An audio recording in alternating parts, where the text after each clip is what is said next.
These are some very interesting headphones because at 1,600 US or 2,560 Singapore dollars, it's pretty damn expensive. So to me, it better be worth the money, or...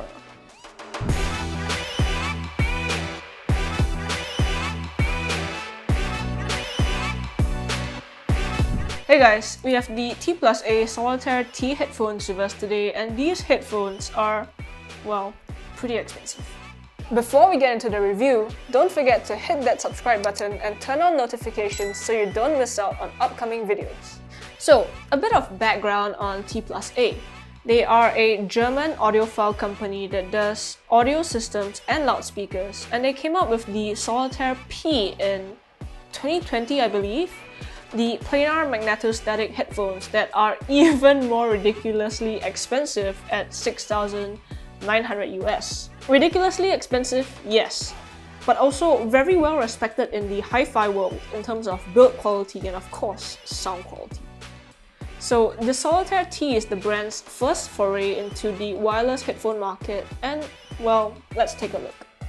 Befitting their premium price tag, you get a nice box and packaging too. There is a nice hard-sided carry case at the bottom of the box where you get the USB C-to-C cable and two headphone cables, one terminating in an unbalanced 3.5mm plug and one in a balanced 4.4mm plug. There's also a 3.5 to 1/4 inch adapter and an airplane adapter that's very nice. Additionally, it will be easy to find third-party cables for these headphones as they are using 2.5mm jacks and not some proprietary jack like other brands. As for design, it's pretty decent. You get a lot of aluminum parts along the yokes as well as around the ear cup, although the headphones aren't too heavy at around 330 grams. It's relatively comfortable on the head, no pinching at the crown, and clamping force is about right. Unfortunately, there are two things. One, the ear cups are incredibly small. My ears are smallish and I can feel the back and top rubbing against the ear pad. So if you have bigger ears, these might end up sitting on your ears instead of being over-ear headphones. Second, the leather used for the headband and the ear pads are a synthetic leather instead of real leather. To each their own here, but at this price point, I would really prefer real leather.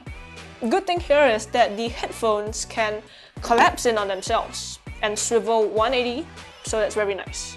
Inside, you get 42mm dynamic drivers, which is interesting since the Solitaire P wasn't using these.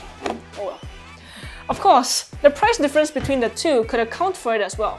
But to me, I think dynamic drivers are more suitable for headphones intended to be used portably because of the weight and all.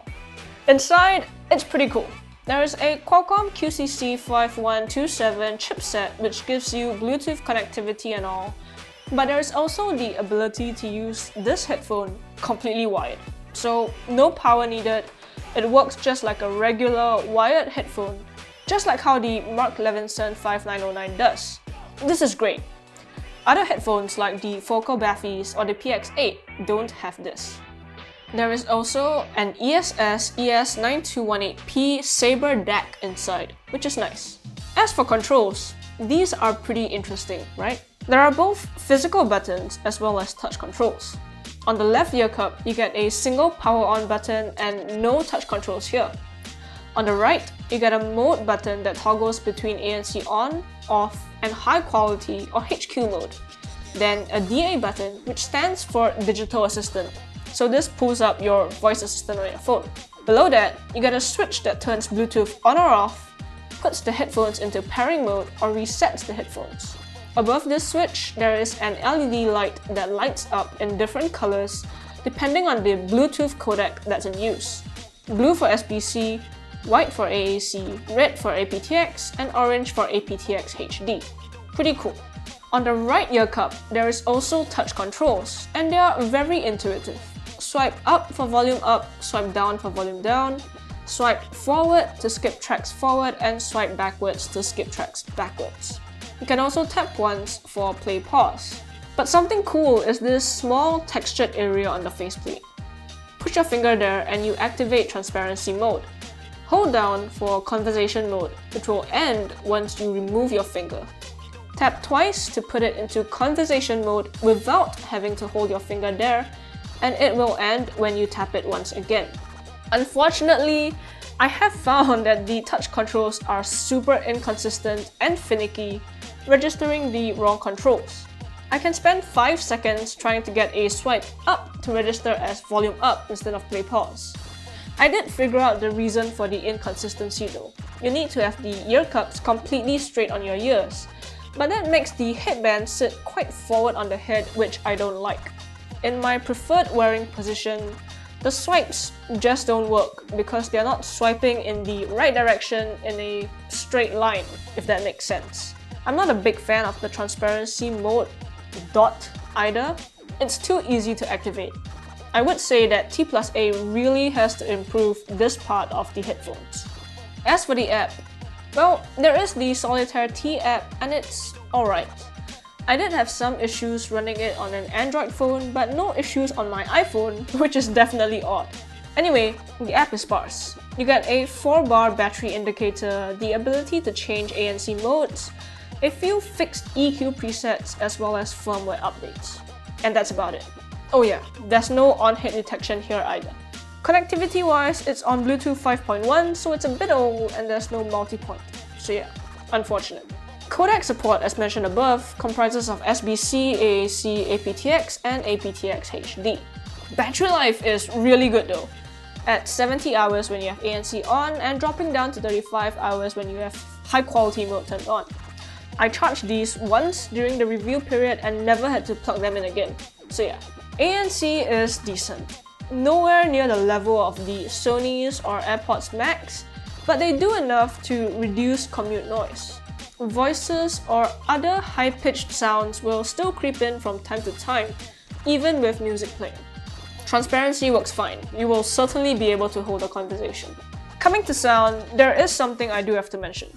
I've been seeing people complain about the low volume when using these wirelessly, and I'm not sure if it's a firmware update, but I have had no such issue with this unit that's running on 4.0.5. I do listen at around 40% volume, so yeah. So, on to how it sounds. Wow.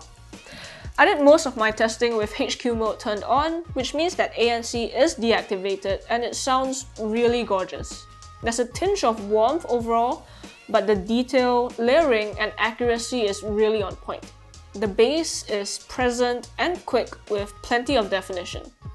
If you want more bass, you could always EQ the headphones or turn ANC on, which should add a bit of power in this range.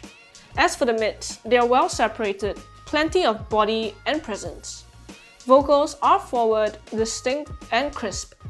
The change in this region with ANC or HQ mode on is audible as well. It feels like there's a bit of suppression going on when ANC is turned on. Not a heaven and earth difference, but it definitely can be heard. Moving on to the highs, there's a good amount of sparkle and air and energy here. With ANC on, there could be a bit of sharpness, but I did notice that tapered down slightly when in high quality mode. The soundstage though, wow. It's wide, it's high, it's spacious, and it's just all around good. Layering is great, separation is great, detail is great. And this is just in wireless mode. When used wired, and especially when using a balanced cable, it's even better. Very quickly, if you're comparing between these and the 5909, I much prefer these. The sound is just more accurate in my opinion, with more comfortable treble compared to the 5909. Here is a short sound test of the headphones used in different scenarios.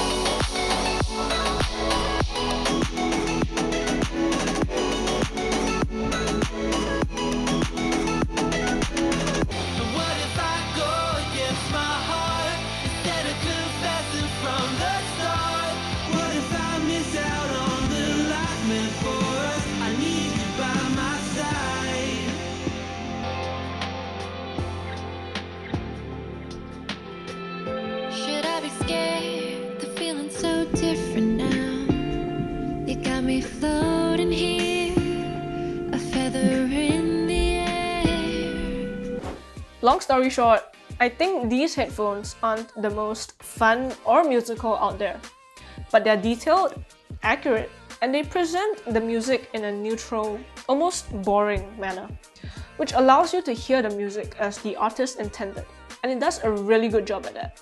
I think everybody should have their fun headphones, the musical ones that make you want to dance. But everybody should also have their boring headphones for more critical listening. And these are great because they allow you to bring them out of the house and go wherever you want.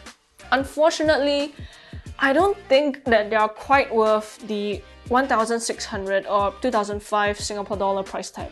It's just a bit too much at that point, especially with the touch control issues, older Bluetooth codec, no multi-point, average ANC and all. If you only want these headphones for the sound quality, I'd say go for it. If you're planning on using these mostly wired with the occasional jaunt outside, go for it. But if you need ANC for regular long commutes, if you want stuff like multi-point, aptX adaptive and all that, there are just too many compromises for this price tag, I think.